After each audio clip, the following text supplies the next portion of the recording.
Do you ever feel like you spend more time waging a battle in your brain simply to motivate yourself to work out than you actually spend exercising? Get ready to break through your mental roadblocks to exercise with 7 strategies to motivate that sexy little behind off the couch and get it moving.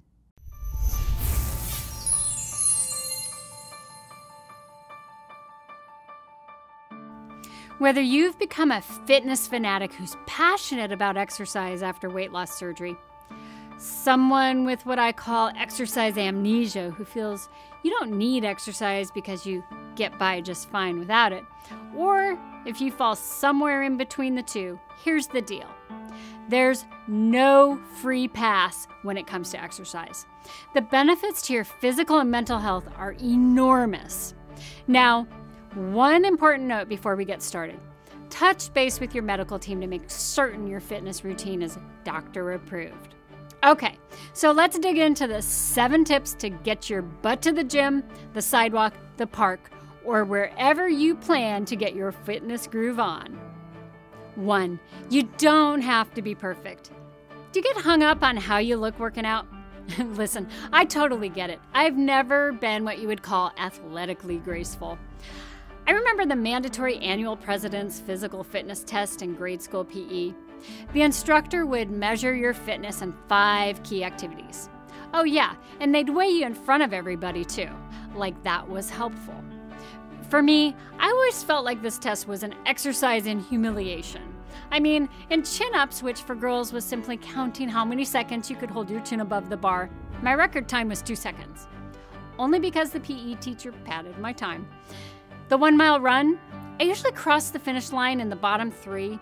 And sit-ups, don't even get me going. There was one year I was trying with all my might to get one more sit-up in before the time was up. And I farted. Needless to say, the experience only inspired me to exercise less as a kid. But the good news is I've discovered that as an adult, your exercise prowess is not on display like it was during those awful tests. Sure, from a physical safety standpoint, it's a good idea to work on your technique with a trainer or coach so you don't injure yourself. But as far as image goes, you don't have to be workout queen perfect or worry about impressing anyone. So what if the best you can do on the treadmill right now is a level 1?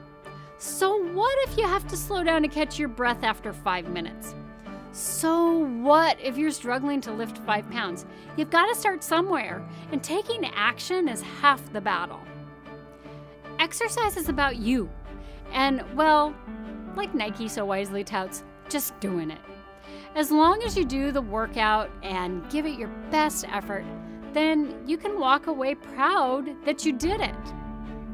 I shared some of my insecurities about looking like an uncoordinated goof nut with one of my instructors at the fitness club.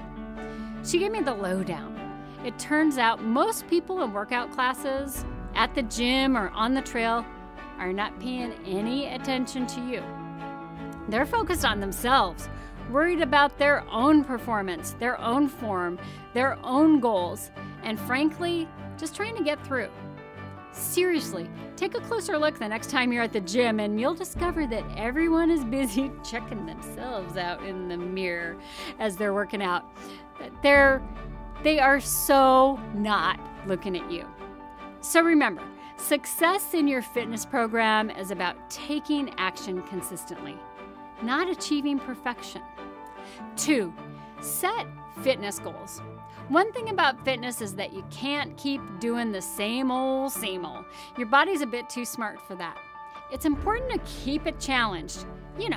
Keep up in the game. The best way for that to happen is by setting fitness goals. Now, you may have general goals like, say, I want to lose 5 pounds or 1% body fat in the next 2 months. Maybe you want better muscle definition. But where you really find the payoff is in setting fitness performance goals in areas like speed or endurance. Can you shave 5 or 10 seconds off each mile? Can you work up from lifting 5 pounds to 7? Can you bike a mile further? Can you stay in the fat burning zone an extra minute? These types of goals require measuring.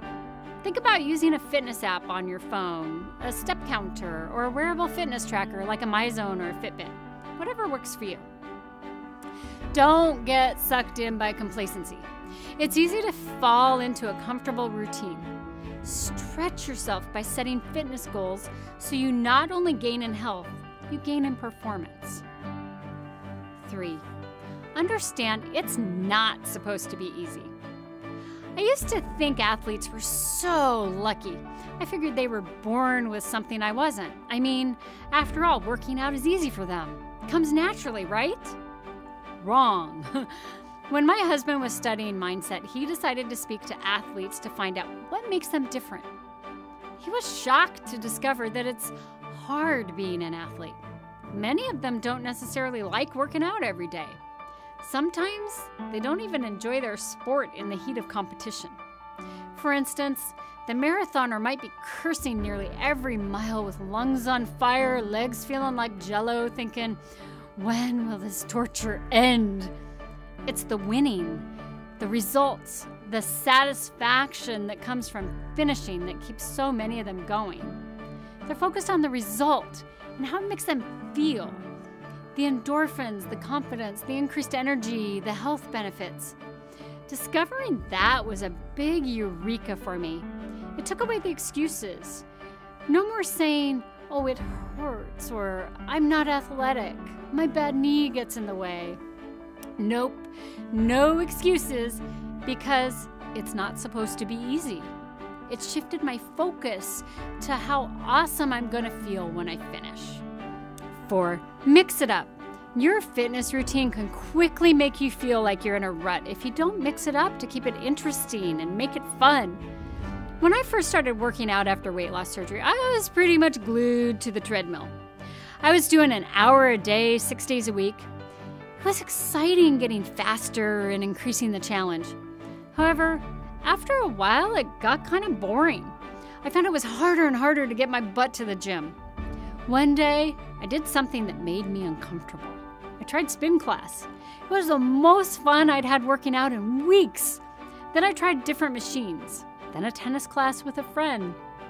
Hikes around the lake. The more variety I added into my fitness routine, the more motivated I became. Aside from psychological benefit of motivation, mixing up your exercise routine has physiological benefits too. Different activities work different muscle groups.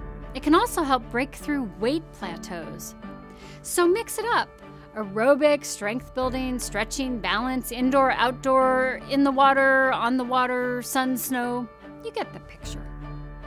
5, it's not optional.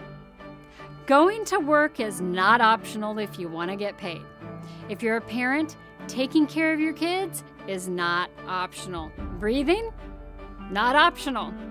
If you want to be fit, exercising consistently is not an option. So I recommend treating it like you would a job. You show up 5 days a week and you get the job done unless you're really, really sick or taking a planned vacation. Although it best be a short one. In fact, I recommend that you schedule your workouts. Pick a time to do your weekly schedule, like say Sunday night. Plan your workouts out for the entire week. What time are you going to work out? For what duration? What activity are you going to do? Your exercise is a priority, a commitment, and should be treated as such. There's no blowing it off. Now, I understand that life happens. You might have an emergency. You might have no option but to work late. Define in advance what the consequence is for missing a planned fitness activity. Now, don't get me wrong, this is not intended as a punishment, but more like a small penalty to pay so you don't get hampered by guilt. This technique is something that I hear Navy SEALs even do. And it could simply be that you have to make it up within 48 hours. That's my favorite solution because you're still getting the workout in. Or it could be something totally unrelated. For instance, if you miss a workout you had committed to do, maybe the price is standing in an ice cold shower for a minute, an hour of community service, or 100 push-ups before you go to bed that night.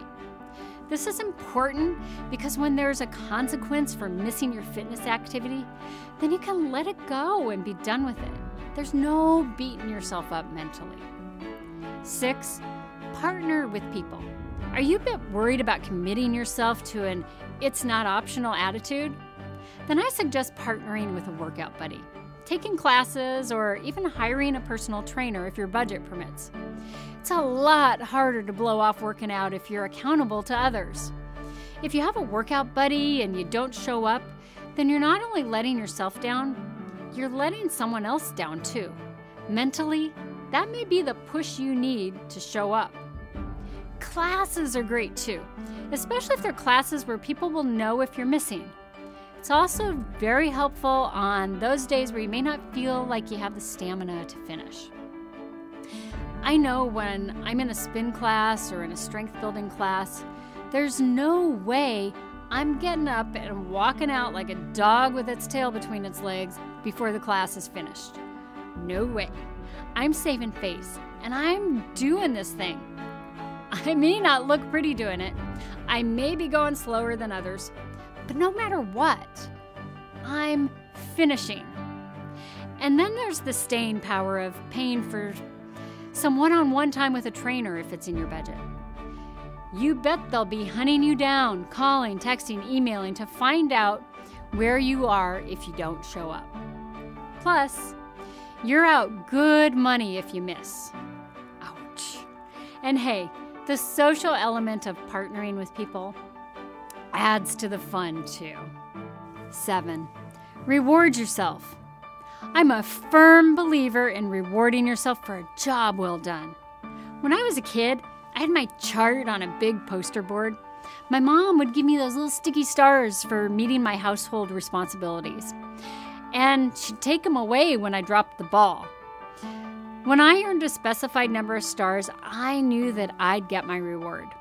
I still remember one of them was a pair of Nike tennis shoes, white ones with a blue swoosh. They were a lot better because I had met a goal to get them. Perhaps that's why I still remember that pair of shoes 40 years later. You need to celebrate your fitness victories. For instance, if you make every single one of your scheduled workouts for the month, treat yourself to a new workout outfit or a professional massage to work out the tension from those workouts. You've earned it. To recap, the 7 strategies to break through your fitness blockades include: don't worry about being perfect. Set fitness goals. Understand it's not supposed to be easy. Mix it up. It's not optional. Partner with people. And reward yourself. And a little bonus for you. Have fun while you're at it. Email me at Shelly@WLSDelight.com to tell me how it goes and what's working for you. Until next time, live with purpose, live with courage, and live with delight.